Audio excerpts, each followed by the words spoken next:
ನಮಸ್ತೆ ಮಿತ್ರರೇ, ನಿನ್ನೆಯ ನಮ್ಮ ಹೊಸ ವರುಷ ಅಂದರೆ ಯುಗಾದಿ ಬಿಸು ಹಬ್ಬವನ್ನು ಬಹಳ ವಿಜೃಂಭಣೆಯಿಂದ ಎಲ್ಲರೂ ಆಚರಿಸಿದ್ದೀರಿ ಅಂತ ಕಾಣ್ತದೆ.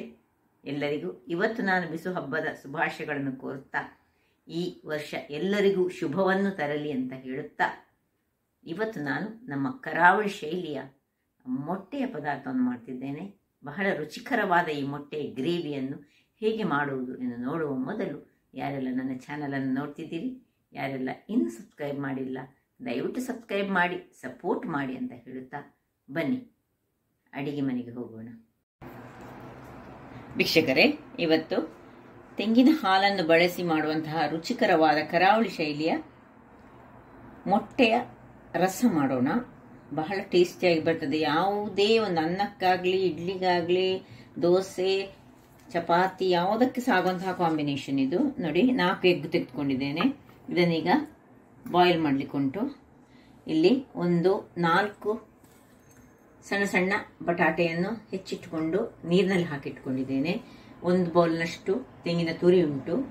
1 ಟೊಮ್ಯಾಟೊ, ದೊಡ್ಡ ಟೊಮ್ಯಾಟೊ ತೆಗೆದುಕೊಂಡಿದ್ದೇನೆ ನಾನು. ನೀವು ಸಣ್ಣದ 2 ತೆಗೆದುಕೊಳ್ಳಿ. ಅರ್ಧ ಇಂಚಿನಷ್ಟು ಶುಂಠಿಯನ್ನು ಕತ್ತರಿಸಿಟ್ಕೊಂಡಿದ್ದೇನೆ. ಕೊತ್ತಂಬರಿ ಸೊಪ್ಪು, ಇದರ ದಂಟನ್ನು ಬೇರೆ ಮಾಡಿದ್ದೇನೆ. ಇದನ್ನೀಗ ಫ್ರೈ ಮಾಡುವಾಗ ಯೂಸ್ ಮಾಡ್ಲಿಕ್ಕೆ ಉಂಟು.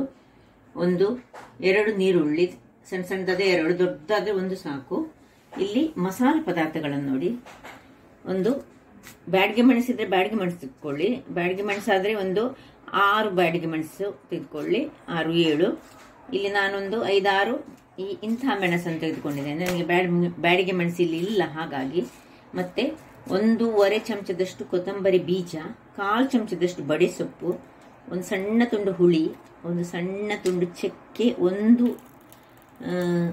ಏಲಕ್ಕಿ, 2 ಸಣ್ಣ ಸಣ್ಣದು ಲವಂಗ, 1/4 ಚಮಚದಷ್ಟು ಸಾಸಿವೆ, 1 ಅರ್ಧ ಚಮಚ ಬೇಕು ಈ ಮೆಂತೆ ಬೇಕು, ಅರ್ಧ ಚಮಚ, ಮತ್ತು ಅರ್ಧ ಚಮಚದಷ್ಟು ಅಂದರೆ 10 ಕಾಳಿನಷ್ಟು ನಮಗೆ ಈ ಪೆಪರ್ಕಾರ್ನ್ಸ್ ಕರಿಮೆಣಸು ಬೇಕು. 1 ಸಣ್ಣ ತುಂಡು ನಾನು ನೋಡಿ ಇಡೀ ಹಳದಿಯನ್ನು ಹಾಕೊಂಡಿದ್ದೇನೆ, ಟರ್ಮರಿಕ್. 3 ಎಳೆಯಷ್ಟು, ಇದು 3-4 ಸಹ ತೆಗೆದುಕೊಳ್ಬೋದು, ಸ್ವಲ್ಪ ಹೆಚ್ಚು ಬೇಕಿದ್ರೆ. ಬೆಳ್ಳುಳ್ಳಿ ತೆಗೆದುಕೊಂಡಿದ್ದೇನೆ. ಇದೆಲ್ಲ ಮಸಾಲ ಪದಾರ್ಥಗಳು. ಮತ್ತೆ ಈಗ ಎಗ್ ಬಾಯ್ಲರಲ್ಲಿ ನಾನು ಬಾಯ್ಲ್ ಮಾಡ್ತೇನೆ. ಮೊದಲಿಗೆ 4 ಎಗ್ಗನ್ನು ಎಗ್ ಬಾಯ್ಲರಲ್ಲಿ ಬೇಯಿಸ್ಕೊಳ್ಳೋಣ.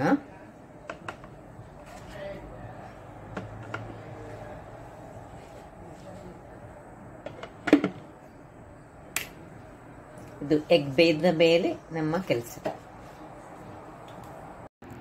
ವೀಕ್ಷಕರೇ, ಇಲ್ಲಿ ನೋಡಿ ಎಗ್ ಬಾಯ್ಲ್ ಆಗಿ ಬಂತು.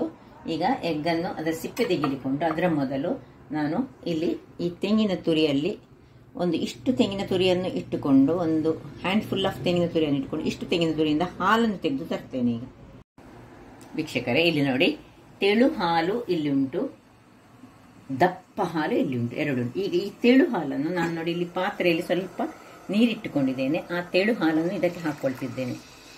ಹಾಕೊಂಡು ಈಗ ನಾನು ಏನು ಮಾಡ್ತೇನೆ ಹೇಳಿದರೆ, ಈ ಬಟಾಟೆಯನ್ನು ಇದಕ್ಕೆ ಹಾಕೊಳ್ತೇನೆ. ಈ ತೆಳು ಹಾಲಲ್ಲಿ ಬಟಾಟೆಯನ್ನು ನಾನು ಬೇಯಿಸ್ಕೊಳ್ತಿದ್ದೇನೆ. ಬಟಾಟೆ ಬೇಯುವಾಗ ಈಗ ನಾನು ಇದಕ್ಕೆ ಇಲ್ಲಿ ನೋಡಿ ನೀರುಳ್ಳಿ, 3/4 ಹಸಿ ಕಟ್ ಮಾಡಿದ ನೀರುಳ್ಳಿಯನ್ನು ಹಾಕೊಳ್ತಿದ್ದೇನೆ. ಇಲ್ಲಿ ಟೊಮ್ಯಾಟೊ ಕಟ್ ಮಾಡಿ ನೋಡಿ, ಇಷ್ಟು ದೊಡ್ಡದಾಗಿ ಕಟ್ ಮಾಡ್ಕೊಂಡಿದ್ದೇನೆ ನಾನು, ಇದನ್ನು ಹಾಕೊಳ್ತಿದ್ದೇನೆ. ಸ್ವಲ್ಪ ಕೊತ್ತಂಬರಿ ಸೊಪ್ಪು, ಕರಿಬೇವಿನ ಸೊಪ್ಪಿದ್ರೆ ಕರಿಬೇವಿನ ಸೊಪ್ಪು ಹಾಕೊಳ್ಬಹುದು. ಈಗ ಇದನ್ನು ಮುಚ್ಚಿಟ್ಟುಕೊಂಡು ನಾವು ಬೇಯಿಸ್ಕೊಳ್ಳೋಣ. ಈಗ ಇದನ್ನು ಈಚೆ ನಾನು ಶಿಫ್ಟ್ ಮಾಡ್ಕೊಳ್ತೇನೆ ಇನ್ನೊಂದು ಇದಕ್ಕೆ. ಇಲ್ಲಿ ನಾವು ಮಸಾಲೆಯನ್ನು ರೆಡಿ ಮಾಡ್ಕೊಳ್ಳೋಣ. ಇದು ಬಟಾಟೆ ಇಲ್ಲಿ ಬೇಯ್ತಾ ಇರಲಿ. ಇಲ್ಲಿ ಮಸಾಲೆಗೆ ನಾವು ಮೊದಲಿಗೆ ಸ್ವಲ್ಪ ತುಪ್ಪವನ್ನು ಹಾಕೊಳ್ಳೋಣ. ನೋಡಿ, ಸ್ವಲ್ಪ ತುಪ್ಪ ಹಾಕೊಂಡು ಈ ಸ್ವಲ್ಪ ನೀರುಳ್ಳಿಯನ್ನು ಫ್ರೈ ಮಾಡ್ಕೊಳ್ಳೋಣ.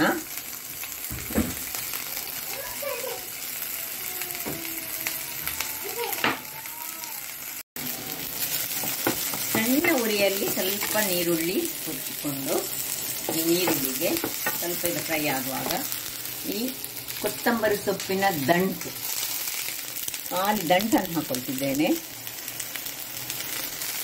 ಇಲ್ಲಿ ಈ ಶುಂಠಿಯಲ್ಲಿ, ಇಲ್ಲಿ ನೋಡಿ, ಈ ಶುಂಠಿಯಲ್ಲಿ ಈ ಸ್ವಲ್ಪ ಶುಂಠಿ ಬೇಯೋ ಇದಕ್ಕೆ ನಾನು ಅದು ಹಾಕಲಿಕ್ಕೆ ಮರ್ತದೆ, ಈಗ ಹಾಕ್ಕೊಳ್ತಿದ್ದೇನೆ. ಅರ್ಧ ಮುಕ್ಕಾಲು ವಾಸಿ ಶುಂಠಿನ ಅದಕ್ಕೆ ಹಾಕ್ಕೊಂಡು ಸಣ್ಣ ತುಂಡು ಶುಂಠಿಯನ್ನು ಇದಕ್ಕೆ ಹಾಕ್ಕೊಳ್ತಿದ್ದೇನೆ.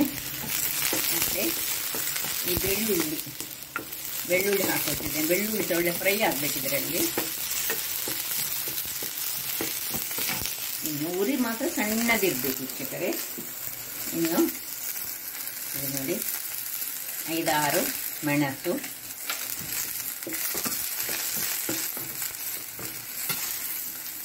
ಇಲ್ಲಿ ಲವಂಗ ಮತ್ತು ಕೆತ್ತೆ ಸಣ್ಣ ತುಂಬ ಹಾಕ್ಬೋದಿದೆ, ತುಂಬ ಮಸಾಲ ಮಾಡೋದು ಬೇಡ. ಇನ್ನು ಕೊತ್ತಂಬರಿ ಬೀಜ ಮತ್ತು ಸಾಸಿವೆ, ಕಾಳು ಮೆಣಸು, ಮೆಂತೆ ಎಲ್ಲವನ್ನು ಸಹ ಒಟ್ಟಿಗೆ ಹಾಕೊಳ್ತಿದ್ದೇನೆ.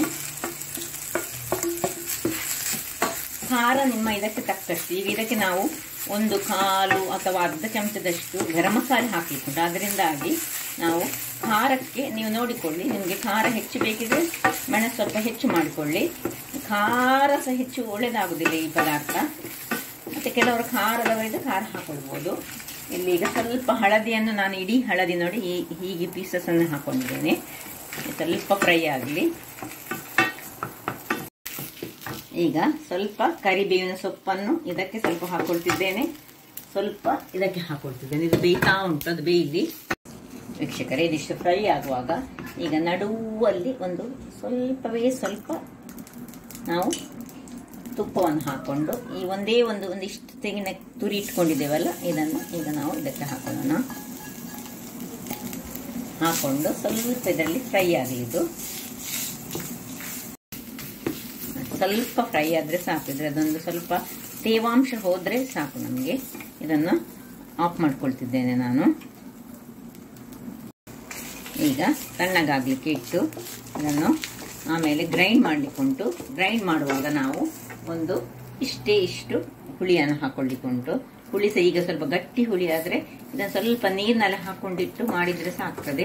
ಅದೇ ನೀರನ್ನು ಗ್ರೈಂಡ್ ಮಾಡಲಿಕ್ಕೆ ಯೂಸ್ ಮಾಡಿದರೆ ಆಗ್ತದೆ ವೀಕ್ಷಕರೇ. ಇದು ತಣ್ಣಗಾಗಿದೆ. ಈಗ ಇದನ್ನು ಈ ಮಿಕ್ಸ್ ಜಾರಿಗೆ ಹಾಕಿ ಸ್ವಲ್ಪ ನೀರನ್ನು ಹಾಕೊಂಡು ನಾನು ಒಳ್ಳೆ ಫೈನಾದ ಒಂದು ಪೇಸ್ಟನ್ನು ಮಾಡಿ ತರ್ತೇನೆ ವೀಕ್ಷಕರೇ. ಇದು ನೋಡಿ ಒಳ್ಳೆ ಗ್ರೈಂಡ್ ಆಗಿ ಆಯ್ತು ನೋಡಿ, ಫೈನಾದ ಪೇಸ್ಟ್ ಆಯಿತು.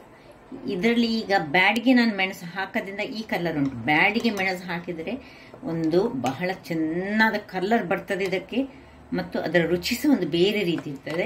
ನಾನು ಹೇಳಿದೆಲ್ಲ ಬ್ಯಾಡಿಗೆ ಮೆಣಸು ಇಲ್ಲ ಅಂತ.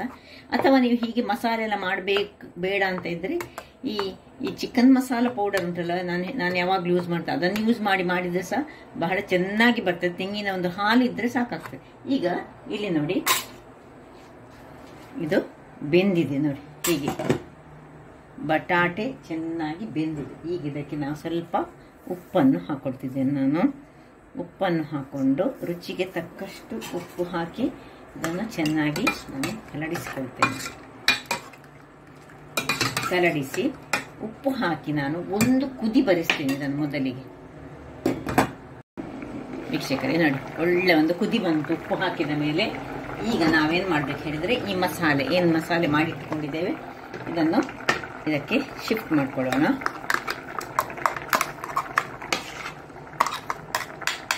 ಈ ತೆಂಗಿನ ಹಾಲಲ್ಲಿ ಬೆಂದರೆ ಈ ಬಟಾಟೆ ಬಹಳ ರುಚಿಕರವಾಗಿ ಬರುವುದು. ಯಾವಾಗಲೂ ಹೀಗೆ ವೆಜಿಟೇರಿಯನ್ ಸಮೇತ ಹೀಗೆ ಬಟಾಟೆಯ ಪದಾರ್ಥವನ್ನು ಮಾಡಿಕೊಳ್ಬೋದು. ಗರಂ ಮಸಾಲೆ ನಿಮಗೆ ಬೇಕಿದೆ ಗರಂ ಮಸಾಲೆ ಸ್ಕಿಪ್ ಮಾಡ್ಕೊಳ್ಬೋದು ವೀಕ್ಷಕರೇ. ಅಥವಾ 1/4 ಚಮಚದಷ್ಟು ಗರಂ ಮಸಾಲೆಯನ್ನು ನೀವು ಹಾಕ್ಕೊಳ್ಬೋದು. ಈಗ ನಾನು ಹೆಚ್ಚು ಗರಂ ಮಸಾಲೆ ಸಹ ಹಾಕ್ಕೊಳ್ಳಿಲ್ಲ, ಕೆಲವರಿಗೆ ಇಷ್ಟ ಆಗೋದಿಲ್ಲ ಗರಂ ಮಸಾಲೆ, ಇಲ್ಲಿ ಸ್ಕಿಪ್ ಮಾಡ್ಕೊಳ್ಬೋದು. ಇಲ್ಲಿ ಇದಕ್ಕೆ ಸ್ವಲ್ಪ ನೀರನ್ನು ಹಾಕೊಳ್ಳೋಣ. ಹಾಕೊಂಡು ಇದನ್ನು ಇನ್ನೊಂದು ಕುದಿ ಬರಲಿಕ್ಕೆ ನಾವು ಬಿಡಬೇಕು.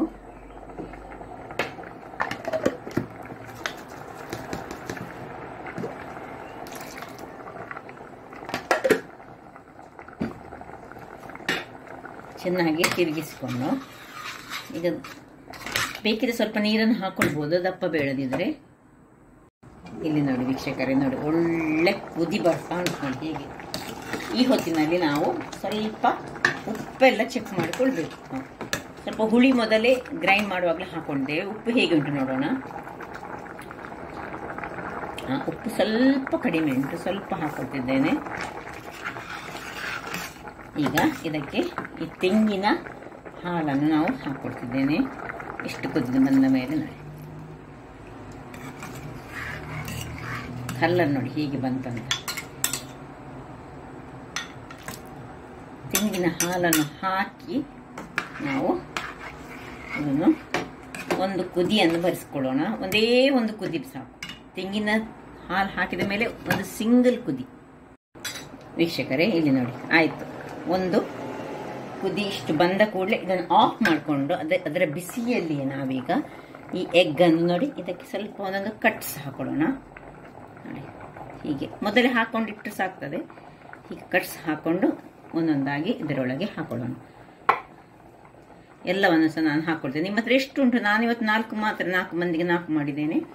ನೀವು ಬೇಕಿದ್ರೆ ಎಷ್ಟು ಸಹ ಇದರಲ್ಲಿ ಒಟ್ಟು 10 ಎಗ್ಗನ್ನು ಹಾಕಿಕೊಳ್ಬೋದು. ಹಾಕ್ಕೊಂಡು ಈಗ ಇದಕ್ಕೊಂದು ಒಳ್ಳೆ ಒಗ್ಗರಣೆ ಕೊಡ್ಲಿಕ್ಕೆ ಉಂಟು. ಇದನ್ನು ಹೀಗೆ ಹಾಕಿದ ಮೇಲೆ ಹೀಗೆ ತಿರುಗಿಸಿಕೊಂಡು ಹೀಗೆ ಸೈಡಲ್ಲಿ ಇಟ್ಕೊಳ್ಳೋಣ. ಇಲ್ಲಿ ಒಗ್ಗರಣೆಗೆ ರೆಡಿ ಮಾಡ್ತಿದ್ದೇನೆ ನಾನು. ಇದೇ ಒಂದು ಇದರಲ್ಲಿ ಒಗ್ಗರಣೆಗೆ ಮಾಡುವ. ಇಲ್ಲಿ ಇದು ಬಿಸಿಯಾಗಿದೆ. ಒಂದು ಸಣ್ಣ ಸ್ಪೂನು ಅಥವಾ 2 ಟೀ ಸ್ಪೂನ್ ಎಣ್ಣೆ. ಇಲ್ಲಿ ಸ್ವಲ್ಪ ಹೆಚ್ಚು ಸಹ ಹಾಕ್ಕೊಳ್ಬೋದು. ನೀರುಳ್ಳಿ ಹೆಚ್ಚಿಟ್ಟ ಚಾಪ್ಡ್ ನೀರುಳ್ಳಿ. ಇದು ಸ್ವಲ್ಪ ಸಣ್ಣದಿರಲಿ, ಉರಿ ಸಣ್ಣದಿರಲಿ. ಈ ಗ್ಯಾಸಿನಲ್ಲಿ ಇದರಲ್ಲಿ ಇಂಡಕ್ಷನಲ್ಲಿ ತುಂಬ ಪಕ್ಕ ಇದಾಗೋದು. ಈಗ ಸ್ವಲ್ಪ ಇದಾಗುವಾಗ ಕರಿಬೇವಿನ ಸೊಪ್ಪನ್ನು ಹೀಗೆ ಕತ್ತರಿಸಿ ಹಾಕಿ ಇನ್ನು ಕೊನೆಗೆ ನಾವು ಕೊತ್ತಂಬರಿ ಸೊಪ್ಪನ್ನು ಹಾಕೊಳ್ಳೋದು. ಹೀಗೆ ಮಾಡ್ಕೊಳ್ಳೋಣ. ಸ್ವಲ್ಪ ಬ್ರೌನ್ ಕಲರಿಗೆ ಬರುವಷ್ಟೊತ್ತು ನಾವು ಇದನ್ನು ಸ್ವಲ್ಪ ಫ್ರೈ ಮಾಡ್ಕೊಳ್ಬೇಕು. ವೀಕ್ಷಕರೇ, ಇಷ್ಟು ಬ್ರೌನ್ ಆಗುವಾಗ ಲಾಸ್ಟ್ಗೆ ಹೆಚ್ಚಿಟ್ಟಂತಹ ಕೊತ್ತಂಬರಿ ಸೊಪ್ಪು. ಇದನ್ನು ಹೆಚ್ಚು ಫ್ರೈ ಮಾಡೋದು ಬೇಡ. ಆನಿಯನ್ ಸ್ವಲ್ಪ ಬ್ರೌನ್ ಆದರೆ ಆಫ್ ಮಾಡ್ಕೊಳ್ಳೋಣ. ಈಗ ಇದು ಜಸ್ಟ್ ಇದರಲ್ಲಿ ತುಪ್ಪ ಅದಕ್ಕೆ ಚೂರು ತಾಗಿದ್ರೆ ಸಾಕು ಕೊತ್ತಂಬರಿ ಸೊಪ್ಪಿಗೆ. ಇನ್ನು ಇದನ್ನು ಒಂದು ಇದಕ್ಕೆ ಶಿಫ್ಟ್ ಮಾಡ್ಕೊಳ್ಳೋಣ.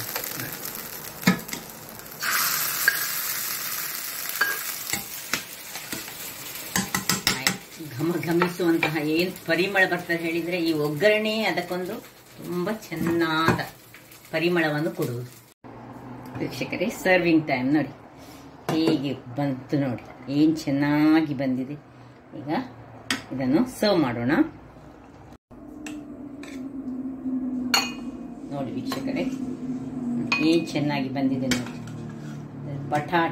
ಪೊಟ್ಯಾಟೊ ಇದನ್ನು ವೆಜಿಟೇರಿಯನ್ಸ್ ಖಾಲಿ ಪೊಟ್ಯಾಟೋದ ಮೂಲಕ ಸಹ ಮಾಡಿಕೊಂಡು ನೀವು ತಿನ್ಬೋದು.